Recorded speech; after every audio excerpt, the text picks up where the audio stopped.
Então, com isso, o que acontece? Fica evidente a oportunidade que ele me oferece. Por quê? Porque numa condição normal, e se ele me golpear aqui, observa, e eu estou aqui, ó, eu teria dificuldade em acertá-lo. Ó. Eu não acertaria ele. Eu só consigo acertá-lo, por quê? Porque quando ele golpeou, eu estou aqui na condição de alcance graças ao meu adversário. Então é nesse sentido que é tão importante compreender quando que o adversário oferece a vitória. Tudo isso graças ao processo antecipatório do bastão, onde essa vitória foi trabalhada dentro de uma condição única. A condição única é a vitória, ela já foi alcançada na pré-figuração. Ou seja, no momento em que ele decide, o meu adversário, me golpear, eu simplesmente agora, então, alcanço a minha envergadura que é necessária para também alcançá-lo. E quando eu tenho a habilidade de tirar o bastão dele da linha central, sem que o meu bastão saia da mesma, então assim eu alcancei a vitória.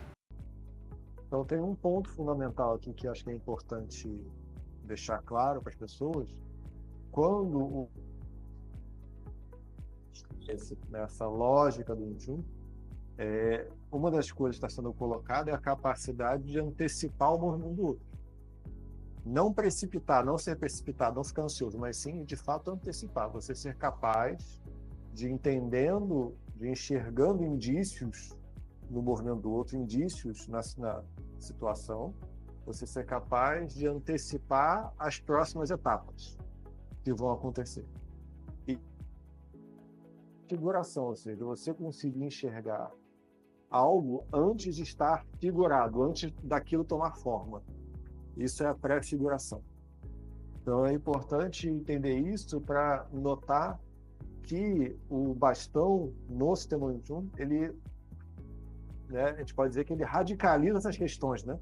Ele o bastão torna essas questões não só importantes, mas torna elas essenciais. Se você não fizer isso, você não consegue nem pensar em acertar o outro. Eu acho bem interessante sobre a natureza do bastão. Eu acho que esse ponto muito claro, né, que o bastão realmente ele vai radicalizar, eu concordo bastante aqui nessa sua fala, mas o bastão ele radicaliza essa experiência da pré-figuração. E não é aqui, né, muitas vezes a gente recebe, o pessoal comenta, né, que a gente fica comentando só sobre noções, etc., mas é uma noção fundamental, né, porque você trabalhar de maneira antecipatória é muito diferente de você precipitar o seu movimento, de você ficar ansioso e agir, ou muito diferente de você tentar adivinhar o futuro. É você estar extremamente conectado à situação a qual você está vivendo, ao seu adversário ali representado, né? E a partir do que você, na sua relação com ele, como a gente comentou já em outros reacts, você conseguir antecipar o tipo de movimento que ele vai te oferecer. Para aí sim acontecer isso que o Grão-Mestre Léo está comentando, que é a vitória ser ofertada pelo seu adversário. Porque você está em relação com aquela pessoa, com aquela situação. Você está, de fato, observando e tomando proveito de tudo que aquela situação tem para te oferecer, né? Para isso, você tem que estar realmente e de maneira madura conectado com a situação. Você não pode fugir. Você não pode sair correndo e nem pode correr em direção ao perigo, vamos dizer assim, né? Não sei se você já ouviu que na guerra quem morre primeiro é o precipitado, né? O corajoso demais, né? Ou também eu tô totalmente covarde, né? Você precisa ser apropriado. Se você só foge, você toma tiro nas costas. Se você corre demais, você toma tiro. É o primeiro a tomar tiro. Então, como que você sabe se posicionar, né? E ali essa relação ali está bem explícita no contexto do uso ali entre o mestre Giarola e o Grão-Mestre Léo, porque você percebe no contexto em que está sendo construído ali, como o Grão-Mestre Léo estava fora da linha e ele vai retomar usando esse movimento Tanquan, né? O mestre Giarola, ele o tempo inteiro está no alcance, mas ele realmente o bastão dele está no alcance de atingir o Grão-Mestre Léo, mas ele só realmente entra em perigo quando ele resolve golpear. porque se ele ficasse na guarda, o bastão do mestre Léo não alcançava ele.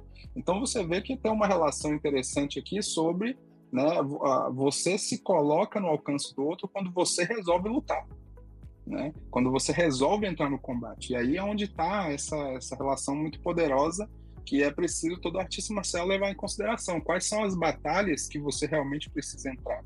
Porque muitas vezes não existe perigo, né? Não existe maneira de você ser atingido. Só existe quando você resolve entrar no combate. E aí você precisa ter maturidade para saber como entrar no combate. Porque todo combate que você entrar, você precisa saber entrar de uma maneira em que você não entre já tomando o golpe, né? Que é exatamente o caso ali. Porque quando o mestre Jarola resolve golpear, né? É claro, é uma demonstração, né? Ele resolve golpear, você vê que quando o grão-mestre Léo retoma a linha e ele encosta no mestre Jarola, você vê que tem sobrado espaço ali. O bastão, se fosse para valer, o bastão atravessaria, ia empalar o mestre Jarola, né? Atravessaria ele ali com sobra. Quer dizer, tem quase assim, vamos dizer, quase 1,5 metro ainda sobrando de disparo ali, que o grão-mestre Léo nem faz. Você vê que ele só encosta assim no Jarola e o Jarola já sai, né? Você vê que é quase abusivo a relação, né? Quando você resolve entrar no combate, você entra de qualquer jeito. Se o outro realmente recuperar a linha e aproveitar essa sua entrada, né? É muito desproporcional o ganho que o artista marcial atento, realmente conectado na situação que está acontecendo, tem, né? A vantagem é abusiva, ela é sobrada, né? Então ali tá bem explícito ali o quanto que sobra de movimento ali, né? Impressionante.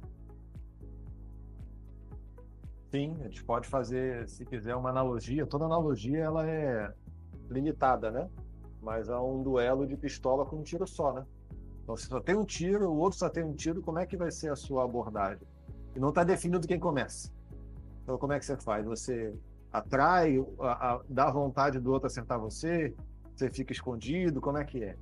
Então, todo esse processo vai levar você a desenvolver ferramentas e atributos para conseguir lidar com um controle emocional, com uma regulação emocional superior com uma situação de estresse. Então, faz muito sentido para a posição em que o bastão está dentro do sistema 21, faz muito sentido do tipo de ferramenta que é. E até como você falou, né? Você pode encarar como uma ferramenta, você pode encarar como uma arma, talvez seja tudo isso ao mesmo tempo, e porque isso exige essa capacidade emocional e estratégica para você lidar, né? Exige essa maturidade para você poder extrair Kung Fu desse processo, né? E certamente é um Kung Fu que vai ser muito útil para o nosso dia a dia, onde o tempo todo acontecem situações onde você não pode errar. E você tem que ter a capacidade de saber esperar e saber quando esperar e saber quando agir. Exato, saber ser apropriado, né? É uma ferramenta Kung Fu, uma ferramenta, né, para você lidar exatamente com esse tipo de distúrbio, que é, né, o excesso de ansiedade, porque alguma ansiedade sempre é comum, mas a gente percebe que há muitas pessoas que sofrem de um excesso de ansiedade. Isso tá, sabe, aquele excesso de futuro constante ali no dia a dia dela, ela está constantemente sofrendo com algo que ainda está distante para ser realizado.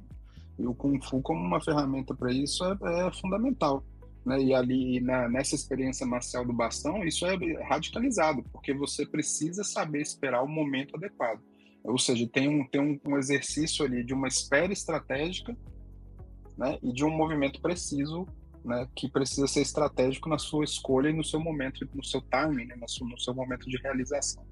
É uma ferramenta maravilhosa para esse tipo de desenvolvimento.